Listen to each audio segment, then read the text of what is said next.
strategi kesiapan menghadapi kematian itu. Yang pertama, kita tidak peduli di mana kapan kita mati, karena memang pasti mati. Tapi orang beriman sangat peduli. Kaifa namut? Bagaimana cara kita mati? Imam Ghazali mengingatkan, mautun nas fi adatihim. Kecenderungan manusia mati berdasarkan hobinya. Yang hobi mancing bisa mati saat mancing. Yang hobi binatang buas bisa mati saat dia asik dengan binatang buas.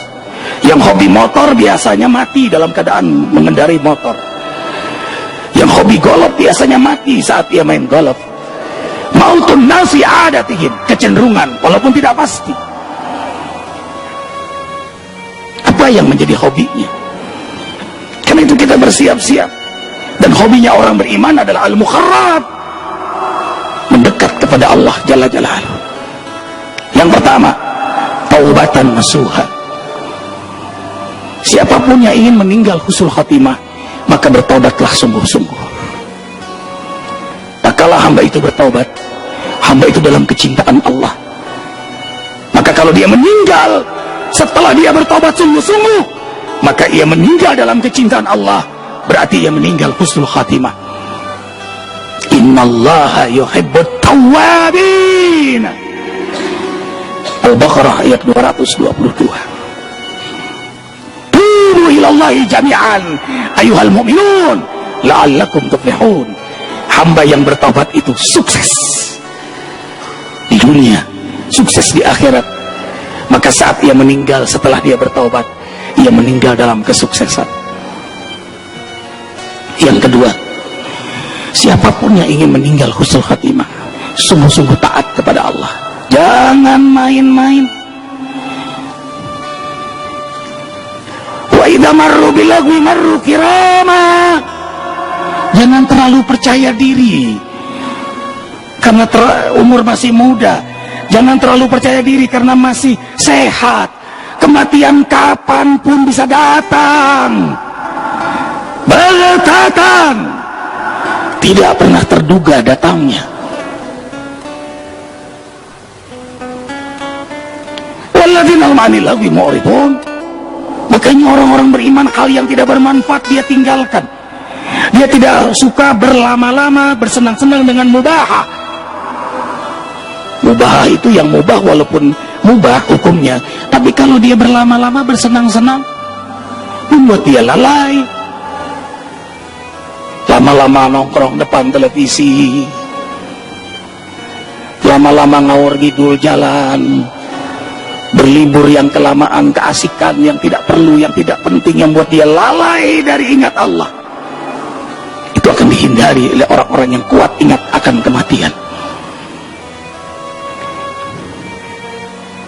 Dan dia tidak mau sia-siakan hidup sesaat ini, karena waktu terus berjalan. Maka ia buat menjadi nilai ibadah. Dan hamba yang meninggal dalam keadaan taat adalah hamba yang sangat dicintai oleh Allah Jalla Jalaluhu. Laqad fazal muttaqun. Kalau orang taat itu meninggal, maka ia meninggal dalam kemenangan. Yang ketiga, siapapun yang ingin meninggal husnul khatimah, dia berbakti pada kedua orang tuanya. Allah perintahkan kita taat kepada Allah, kemudian kita berbakti pada kedua orang tua kita. Wa qada rabbuka alla ta'budu illa iyyah wa bil walidayni ihsana. Allah perintahkan kita beribadah kepada Allah dan berbakti pada kedua orang tua kita. Makhluk Allah yang paling besar jasanya dalam hidup kita setelah Rasulullah Shallallahu Alaihi Wasallam adalah orang tua kita. Jangan pernah menyakiti hamba Allah yang besar jasanya dalam hidup kita. Ingat cerita Alqamah, abid, ahli ibadah, tapi sayang begitu dia nikah, dia tidak pedulikan mamahnya yang telah menjadi seorang janda. Dia lebih asik dengan istrinya, sampai ia berapa kali menyakiti mamahnya. Akibatnya Kita mengenal kisah itu. Susah ia meninggal, menderita dalam sakaratul maut. Rasulullah SAW mendengar berita itu. Karena Rasul tahu orang ini saleh, rajin ibadah. Lalu Rasul bertanya, ia punya keluarga? Ada orang tuanya? Ada ya Rasul. Temui. Ternyata ibunya tidak lagi menganggap ia sebagai anak. Ia dianggap anak durhaka yang selalu menyakiti ibunya. Ringkas cerita, Rasulullah mengambil langkah, trik untuk menyentuh hati seorang ibu. Setelah Rasul bertanya, apakah ini anakmu? Ya, memang dulu anak saya, tapi ia menyakiti saya. Dia bukan anak saya lagi. Sahabat-sahabatku, kumpulkan kayu bakar. Mulai terkejut ibu ini. Kayu bakar, kumpulkan, taruh dan letakkan Alqamah di atas kayu bakar ini. Ada apa ya Rasul? Kita bakar saja ini, daripada dia menderita. Itu hanya trik Rasulullah, bukan niat untuk membakar, untuk menyentuh hati seorang ibu. Tetap ibu adalah seorang ibu yang sayangnya luar biasa pada anaknya. Tidak ya Rasulullah, demi Allah ya anakku, jangan kau bakar ya Rasulullah. Aku ibu yang mengandungnya, melahirkannya, membesarkannya. Aku ridha, aku maafkan kesalahannya. Allahu Akbar. Cinta seorang ibu yang luar biasa, pada akhirnya memaafkan anaknya yang durhaka kepadanya. Kemudian Rasulullah mentalkinkan, membimbing Alqamah, la ilaha illallah. Kemudian Alqamah mengucapkan la ilaha illallah, kemudian wafat. Allahu Akbar. Yang keempat, siapapun yang ingin meninggal husnul khatimah, segera lunasi hutang. Segera lunasi hutang. Rasulullah SAW menolak mayit yang berhutang sampai ada yang menjamin siapa yang bayar hutangnya. Karena itu Rasulullah SAW dan menjadi sunnah, sebelum menyolati mayit, imam mayit selalu bertanya, adakah mayit ini berhutang? Dalam dua riwayat, pertama Rasul bertanya, ada yang berhutang mayit ini? Ada ya Rasulullah. Berapa hutangnya? Siapa? Kepada siapa? Apa kata Rasulullah? Karena melihat mayit ini miskin, saya yang jamin, saya yang bayar. Dalam riwayat lain ada lagi, Rasul bertanya, mayit ini berhutang? Berhutang. Lalu sahabat mengangkat tangan, ya Rasulullah, biar saya yang membayarnya. Rasulullah menunda sholat mayit sampai jelas siapa yang menjamin hutangnya. Segera lunasi hutang, jangan tunda, dan hindari hutang. Kalaupun terdesak, ada jaminan untuk membayarnya. Yang berikutnya, yang kelima, ihya sunnah.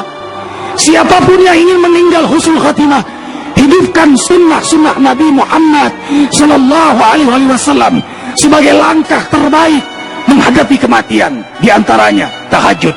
Hamba Allah yang senang salat malam dijamin meninggal dalam keadaan husnul khatimah. Mereka yang mentadaburkan Al-Quran dijamin meninggal husnul khatimah. Dengarkan hadis sahih Muslim. Rasulullah SAW bersabda, siapa yang membaca surah Al-Mu'minun ayat 1-10 pada hari itu, lalu dia meninggal, maka ia dijamin masuk surganya Allah. Ini diantaranya. Nah, apa yang diketahui dari Rasulullah, dia amalkan, dia baca, dia bersiap-siap untuk menghadapi kematian itu. Subuh berjamaah di masjid. Dengarkan ikhwah fillah, sahabat-sahabatku, jamaah masjid yang insya Allah diberkahi oleh Allah. Yang masih belum mau berjamaah subuh di masjid, dengarkan baik-baik. Siapa yang gelap-gelap berjamaah di rumah Allah, artinya berjamaah di masjid, damallahu bi liqa'in hasanin, Allah jamin dia meninggal dalam keadaan husnul khatimah. Karena itu dulu di pondok pesantren Kiai Mahrus Amin, kalau ada santri yang tidak ke masjid subuhnya, apa kata beliau? Nekat sekali engkau, siapa yang menjamin engkau hidup hari ini? Dalam kesempatan lain, ada santri yang tadinya malas kemudian ke masjid, beliau panggil. Kemudian beliau pegang tangannya. Setelah santri itu mencium tangan beliau, engkau sudah punya paspor untuk masuk surganya Allah. Meninggal dalam keadaan husnul khatimah karena engkau tadi subuh berjamaah di masjid. Kaki belum ke kantor, belum ke sawah, belum kemanapun, ia langkahkan lebih dahulu ke rumah Allah. Allahu Akbar. Pantaslah barokna haulahu, Allah berkahi perjalanan hidupnya hingga kalaupun dia wafat husnul khatimah. Berarti mereka yang nekat subuh tidak berjamaah di masjid adalah orang-orang yang nekat berani menantang kematian yang kadang-kadang datang sekonyong-konyong. Salat duha, rezeki bukan hanya duit, keluarga sakinah rezeki, pemimpin yang saleh rezeki, hadir di majelis ilmu rezeki, hadir di majelis zikir rezeki, kesenangan ibadah rezeki. Ikhwah billah, Imam Suyuti menyebut bahwa puncak dari rezeki di dunia adalah husnul khatimah. Allah wafatkan dalam keadaan husnul khatimah. Karena itu jagalah salat duha, sedekah, tadfa'ul bala. Sedekah itu menolak bala, dan bala yang paling besar di muka bumi ini bencana bukan, tetapi wafat dalam keadaan su'ul khatimah. Lagi maksiat mati, lagi mengumbar nafsu mati, itulah bala sebenarnya. Maka sedekah menolak bala itu, dan hamba yang bersedekah dijamin meninggal husnul khatimah. Kemudian jaga wudu. Ini orang yang paling siap menghadapi kematian. Dia terus menjaga wudunya. Batal wudu, batal wudu, batal wudu. Sayyidina Ali karamallahu wajhah ketika sedang asik berkumpul dengan para sahabat, tiba-tiba muka beliau pucat, lalu beliau pamit meninggalkan kumpulan sahabat, kemudian balik lagi dengan muka yang penuh ceria, segar, fresh, menyenangkan. Lalu sahabat bertanya, ada apa Ali? Tadi wuduku batal, aku takut kematian datang untukku. Sekarang aku sudah berwudu, aku siap menyambutnya. Subhanallah. Rasulullah sallallahu alaihi wasallam bersabda, la yuhafidul wudu ilal mu'minun. Tidak ada yang serius menjaga wudu kecuali orang yang benar-benar beriman kepada Allah, beriman pada hari akhirat. Makin kuat imannya, ia jaga wudunya. Dia tidak akan menyentuh yang bukan mahramnya, dia tidak akan menyentuh yang haram. Dia tahu kematian datang, makanya disunahkan bukan hanya bepergian, apalagi hanya untuk sholat, apalagi dakwah. Bicara macam apa kalau juru dakwah tidak berwudu? Sampai mau tidur pun disunahkan untuk berwudu. Maka malaikat mendampinginya, menjaganya, dan Allah nyatakan dalam Al-Baqarah 222, innallaha yuhibbut tawabina wa yuhibbul mutatahhirin. Allah sangat mencintai hambanya yang menjaga wudu. Di antara maknanya batal wudu, batal wudu, batal wudu. Dan malaikat mengenali hamba yang berwudu seperti kita melihat malam bintang kelap-kelip. Malaikat melihat ke bumi hamba yang berwudu seperti bintang kelap-kelip, mengundang perhatian para malaikat. Apa susahnya menjaga wudu? Kemudian yang terakhir, ia terus berzikir di mana, kapan, bagaimanapun, hingga ia meninggal dalam keadaan berzikir. Man qala akhir hayati wa akhir kalami la ilaha illallah dakhala jannah. Siapa yang di akhir hayatnya mengucapkan kalimat tauhid la ilaha illallah dakhala jannah, pasti dia masuk surga. Dia dalam jaminan Allah. Jangan pernah berpikir kalau gitu mati saja nanti mengucapkan itu. Ikhwah, pada saat sakaratul maut, sakarat, mabok maut, apa yang paling sering dia ingat? Apa yang paling sering dia sebut? Siapa, apa yang dia cintai? Itulah yang dia ucapkan. Hamba Allah yang cinta Allah, yang banyak ingat Allah, yang banyak berzikir kepada Allah, saat mabok, saat sakarat, dia akan menyebut nama Allah. Tapi sebaliknya yang jarang mengingat Allah, yang jarang datang duduk di majelis zikir, yang tidak menyukai zikir, ia akan sulit menyebut lafzul jalalah yang mulia itu. Siapa yang lagi senang ingat Allah, maka saat ia susah Allah akan ingat pada dirinya. Tidak ada kesusahan paling susah kecuali saat sakaratul maut. Karena itu orang beriman selalu berdoa, ya Allah, berilah pada hamba kesempatan bertobat sebelum wafat, dapat rahmat-Mu saat wafat, meninggal dapat rahmat Allah, dan dapat ampunan-Mu setelah wafat. Ringankan dalam menghadapi goncangan sakaratul maut, dan wafatkan kami dalam keadaan beriman. Barakallahu li wa lakum bil Qur'anil azim wa na'afani wa iyyakum ma fihi minal ayati wa dzikril hakim. Taqabbalallahu minna wa minkum tilawatahu innahu huwas samiul alim. Astaghfirullahal azim li wa lakum wa lisairil muslimin wal muslimat fastaghfiruhu innahu huwal ghafurur rahim.